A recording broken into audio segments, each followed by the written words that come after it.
এই শীতে আমার আহ্বান থাকবে, আমি, আপনি, আপনারা, তোমরা সবাই মিলে একত্রে টাকা নিয়ে রাস্তার পাশে যে শুয়ে থাকে মানুষগুলো, 11টা 12টা বাজলেই দেখা যায় রাস্তার পাশে, কারণ প্রায় সময় আসা যাওয়া হয়, দেখলে খুবই খারাপ লাগে। আর তাদেরকে আমরা কম্বল দিয়ে আমার সামর্থ্য ততটুকুই দিলাম। আমি কিন্তু দিয়ে দিয়েছি,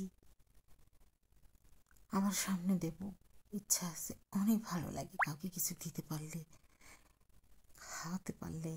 বিসমিল্লাহির রহমানির রহিম।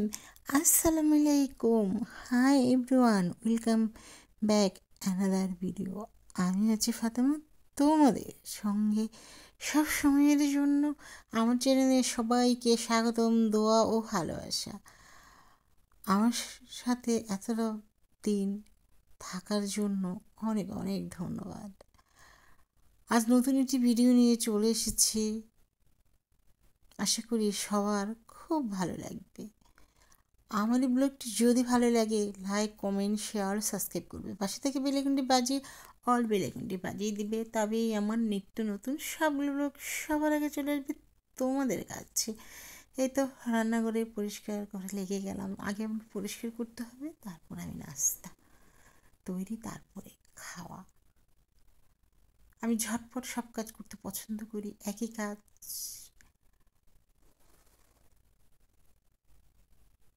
আস্তে আস্তে করে রান্না করে বসে থাকা আমার একদম পছন্দ না। কেমন আছো বন্ধুরা? আশা করি খুব খুব ভালো আছো। আল্লাহর অশেষ রহমতে আলহামদুলিল্লাহ আমিও ভালো আছি। চলো আমরা এই শীতে আমাদের পাশের জনের খবর রাখি। রাস্তায় শুয়ে থাকে যারা, বস্তিতে যারা থাকে, একটু একটু করে নিয়ে সবাই মিলে একসাথে অনেক টাকা হয়ে যায়। সে টাকা দিয়ে আমরা এই অসহায়দের সাহায্য করতে পারি। আমি কিন্তু তাই করেছি বলে, দিয়েছি বলে বলছি তা না। সবার প্রতি আহ্বান, তোমরাও বন্ধুরা দাও, এতে কিন্তু কমবে না, বরঞ্চ অন্য দিক দিয়ে আপনার কাছে ইনকাম চলে আসবে। এই তো রান্নাঘর শেষ করে ডাইনিং রুমে চলে এলাম। আমি সবসময় বলি, আমি এমন কোনো আহামরি কোনো কিছু নেই আমার, যেটা আছে সেটাই আমি পরিষ্কার পরিচ্ছন্ন এবং দ্রুত কাজ করে নেই।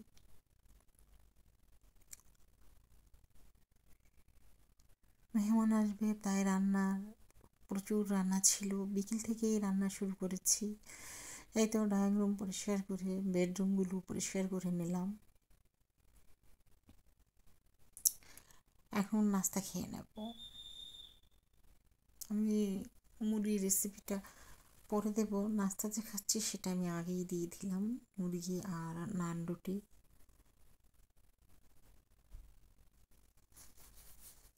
এই তো চামচ রাখার স্পুনটা ভীষণ সুন্দর, আর সিরামিকের এই পাতিলটা তো আমার আরও বেশি সুন্দর। এখন আমি একটু দেখিয়ে দিলাম যে আমার রান্নাঘরটা পরিষ্কার হয়েছে, এখন দেখতে কেমন লাগছে। এদিকে আমার তরকারি গরম হচ্ছে। আমি তো অনেকক্ষণ কাজ করেছি, তাই আবার 12টার দিকে একটু নাস্তা করেছি, সেটা একটু শেয়ার করলাম।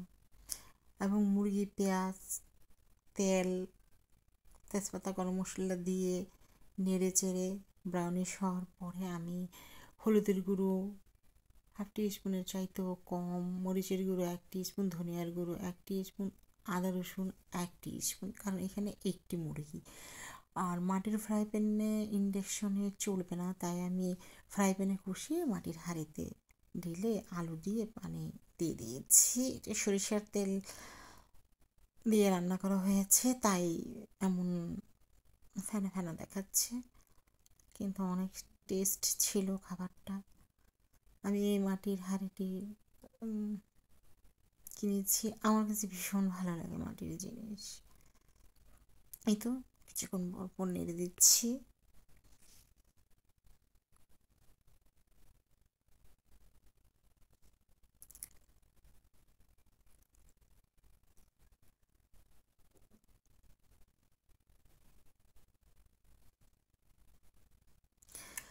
এই গরুর মাংস রান্নাটার প্রথম যে ভিডিওগুলো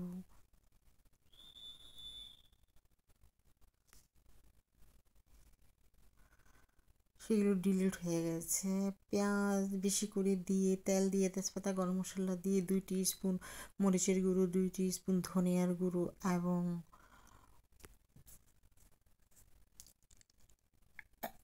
স্পুনের চাইতে 1/4 ভাগ হলুদের গুঁড়ো এবং রসুন দিয়ে দিয়েছি।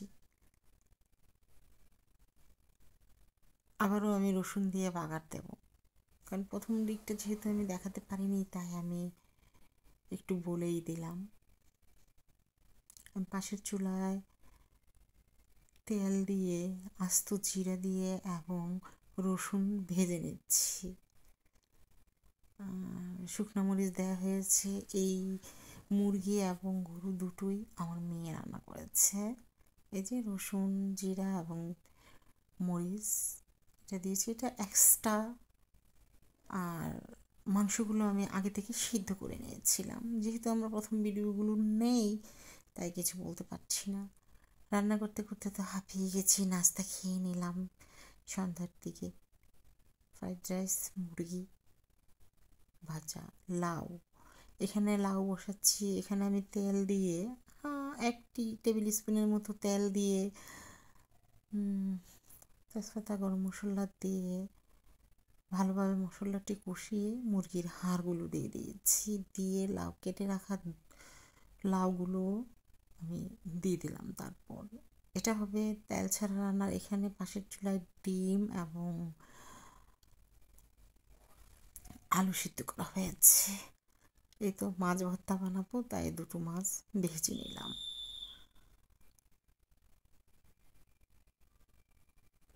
এখানে টমেটো, আলু, সিম, বাঁধাকপি, পেঁয়াজ দিয়ে আমি ভেজে নিচ্ছি। এখন আমি ধনিয়ার গুঁড়ো 1/2 স্পুন, মরিচের গুঁড়ো 1/2 স্পুন, হলুদের গুঁড়ো 1 স্পুনের 1/4 ভাগ দিয়ে আমি এটা এখন নেড়ে চেড়ে নেব। তারপর নেড়ে চেড়ে ভেজে নেওয়ার পরে আমি মাছগুলো দিয়ে দিচ্ছি।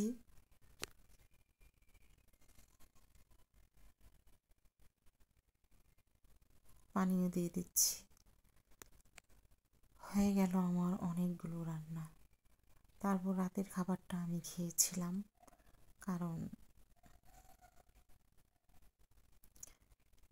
আমি রাতে ভাত খাই না।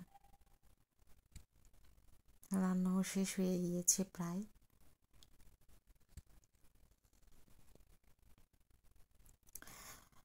তেরো বছর পর আমার এই ভাইটির সাথে আমার দেখা।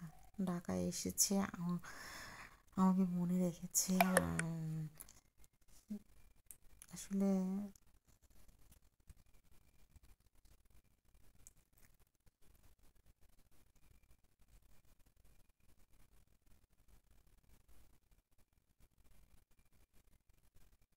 এটা হচ্ছে পরের দিনের সকালে চা পাতা রুটি, মাংস, আর এখানে আছে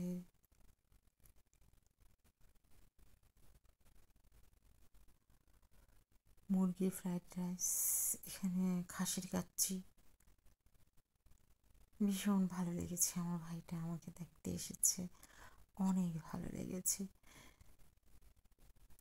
সবাই অনেক অনেক বেশি ভালো থাকবে, আমাদের জন্য দোয়া করবে। আমি সবার জন্য দোয়া করব যেন সবাই অনেক বেশি ভালো থাকে। আসসালামু আলাইকুম, আল্লাহ হাফেজ।